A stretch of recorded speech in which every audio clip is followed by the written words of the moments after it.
സംസ്ഥാനത്ത് പുതിയ റോഡുകൾക്ക് അനുമതി. മുഖ്യമന്ത്രി പിണറായി വിജയൻ, പൊതുമരാമത്ത് ടൂറിസം വകുപ്പ് മന്ത്രി മുഹമ്മദ് റിയാസ് എന്നിവർ കേന്ദ്ര ഗതാഗത വകുപ്പ് മന്ത്രി നിതിൻ ഗഡ്കരിയുമായി നടത്തിയ കൂടിക്കാഴ്ചയിലാണ് സംസ്ഥാനത്തിൻ്റെ ആവശ്യത്തിന് അനുമതി ലഭിച്ചത്.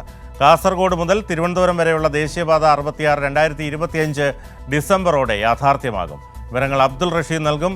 റഷീദ്, വിശദാംശങ്ങൾ. ബിനു, മുഖ്യമന്ത്രി പിണറായി വിജയനും പൊതുമരാമത്ത് വകുപ്പ് മന്ത്രി മുഹമ്മദ് റിയാസും കേന്ദ്രമന്ത്രി നിതിൻ ഗഡ്കരിയുമായി നടത്തിയ ചർച്ചയിലാണ് സംസ്ഥാനത്തിനൊട്ടാകെ പ്രതീക്ഷ നൽകുന്ന വാഗ്ദാനങ്ങൾ നൽകിയിരിക്കുന്നത്. പ്രത്യേകിച്ചും ദേശീയപാത വികസനത്തിന് കേരളത്തിന് വലിയ രീതിയിൽ മുന്നേറാൻ കഴിയും എന്ന് തന്നെയാണ് നമുക്ക് വ്യക്തമാകുന്നത്.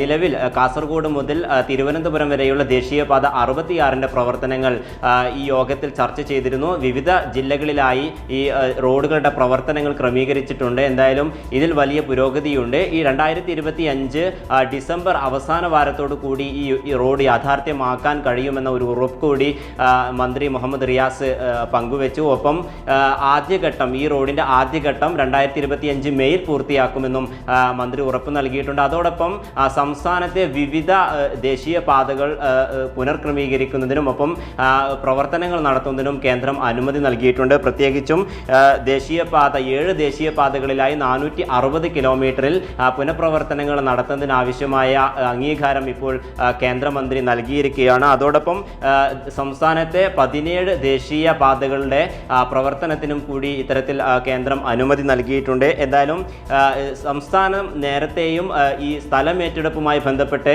വലിയ രീതിയിൽ പ്രശംസകൾ നേടിയതാണ്. കാരണം ദേശീയപാത 66-ന് 5580 കോടിയോളം രൂപ ഈ പണം സ്ഥലം ഏറ്റെടുക്കുന്നതിനാവശ്യമായി സംസ്ഥാനം വ്യക്തമാണ്. സംസ്ഥാനത്ത് പുതിയ റോഡുകൾക്ക് അനുമതി. മുഖ്യമന്ത്രി പിണറായി വിജയൻ, പൊതുമരാമത്ത് ടൂറിസം വകുപ്പ് മന്ത്രി മുഹമ്മദ് റിയാസ് എന്നിവർ കേന്ദ്ര ഗതാഗത വകുപ്പ് മന്ത്രി നിതിൻ ഗഡ്കരിയുമായി നടത്തിയ കൂടിക്കാഴ്ചയിലാണ് സംസ്ഥാനത്തിന്റെ ആവശ്യത്തിന് അനുമതി ലഭിച്ചത്. കാസർഗോഡ് മുതൽ തിരുവനന്തപുരം വരെയുള്ള ദേശീയപാത 66 2025 ഡിസംബറോടെ യാഥാർത്ഥ്യമാകുമെന്നും പറയുന്നു. അബ്ദുൾ റഷീദാണ് വിശദാംശങ്ങൾ നൽകിയത്.